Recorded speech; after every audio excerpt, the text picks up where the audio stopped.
शाइली ने चलाया रचित का वीडियो। सचिन के उड़े होश। सीरियल उड़ने की आशा में सचिन और सयादी के बीच में रचित को लेकर बहुत बड़ा झगड़ा हो चुका है। इंग्लिश शायरी के सामने आ चुका है रचित का असली चेहरा। वह मार्केट में रचित को चेन चुराते हुए देख लेती है और यहाँ पर सचिन को बताती है कि यह कर इतनी चोरी की है, लेकिन सचिन इस बात को मानने को तैयार नहीं होता है क्योंकि वह आज भी उसकी झांसे में आया हुआ है, जिसके बाद सहेली पर ही उसे यकीन नहीं होता और वह सीधा कैसे रचित के बारे में एक शब्द नहीं सुनेगा, जिसके पास शायरी उठा लेती है और रचित का असली चेहरा सचिन के सामने लाकर ही रहेगी। देखे पिपो में मामा कर ही संक्षिप्त का पीछा करते हुए उसके घर पहुंचती है, जहां पर रचित नशा करके घर पहुंचा है और उसकी माँ उसकी डांट लगा रही हो, फिर कह रही थी कि तेरी इसी नशे की आदत की वजह से तेरा घर बर्बाद हो चुका है, तेरे दोनों बच्चे और तेरी बीवी दोनों ही तुझे छोड़कर जा चुके हैं, फिर भी तो सुधारने का नाम नहीं लेता।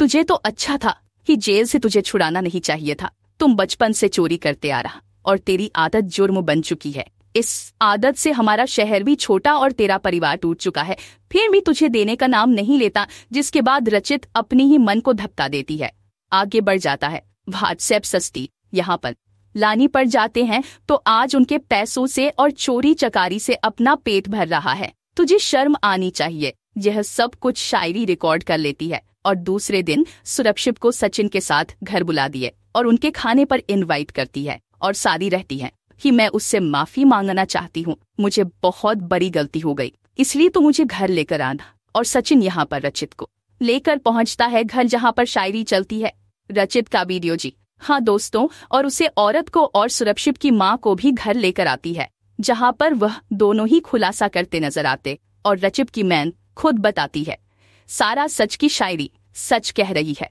रचित आज भी चोरी चकारी और गलत कामों में फंसा हुआ है।